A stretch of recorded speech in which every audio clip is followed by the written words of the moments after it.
Hi, this is Nancy with On Point TV, and I just want to give you a little tip today. So I am working on basting my sunset over Dublin. So I have come into the store. Some of the quilts on the walls might look familiar.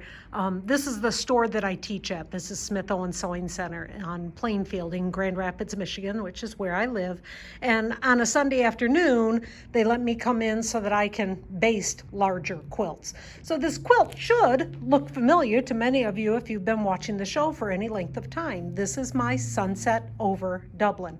It's a large quilt. It's a queen size, and honestly, I probably should have measured it before I started this whole thing, which is why I ran into a problem. Have you ever been basting a quilt and then found out that your batting or backing wasn't large enough? Sure, I have. Can't tell you how many times I've done that, honestly, but this time it has happened again. So when I flip this up, there it is. My quilt backing is big enough for the quilt. You see that it comes here, and this will be big enough for the quilt, but the backing will not be big enough for me to be able to free motion comfortably with it. So this side, you can see, this is what I like to have. I like to have at least a good hand width of backing and batting, but sometimes just the backing. If I secure the quilt border here, so that's one of the first things I do. I'll stitch here first, then I'll stitch here. Watch my earlier videos, you'll see a lot of that. But this is what I like to have, enough space that I've got something to hold on to. This is also the area that I'll do my test quilting to make sure that my tension is good. But I got to this and it's like, okay, Nancy, you maybe need to learn to measure, be more patient. And since I'm a little old at this point, I don't think that's going to happen anytime soon.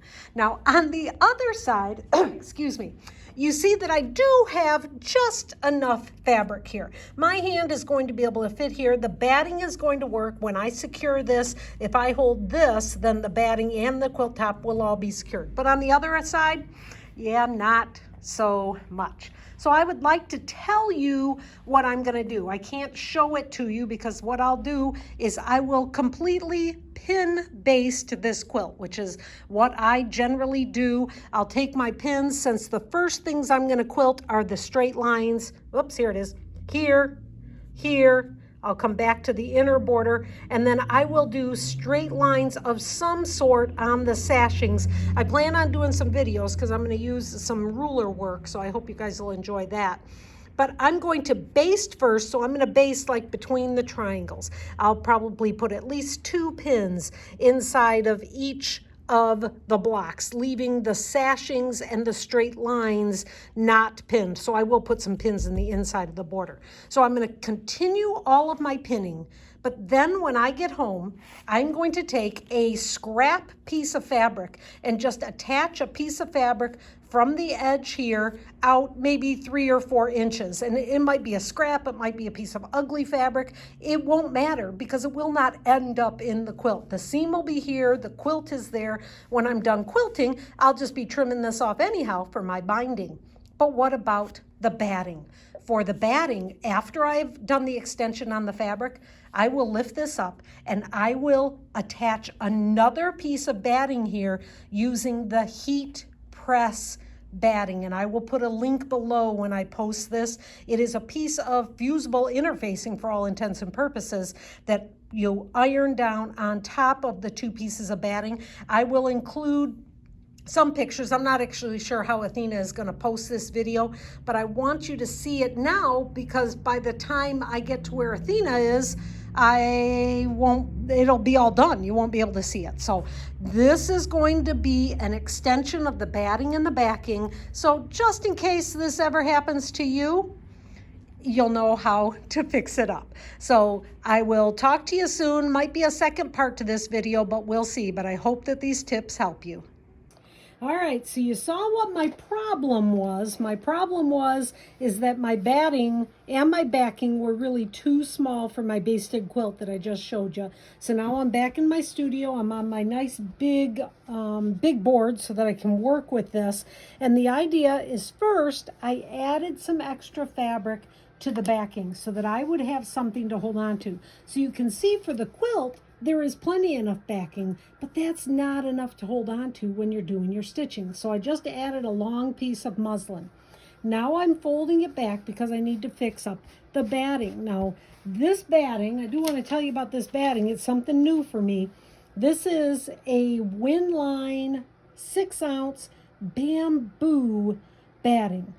It is super soft, just like a rayon shirt is, because bamboo is a rayon. It's a viscose it's bamboo that's turned into viscose that's magically turned into batting. I don't know how it's done. It's not my job to know that. My job is to try these things out and tell you what I think of them. So far, I like it. I've not quilted with it yet. Years ago, I did a bamboo cotton batting that turned out very, very nice.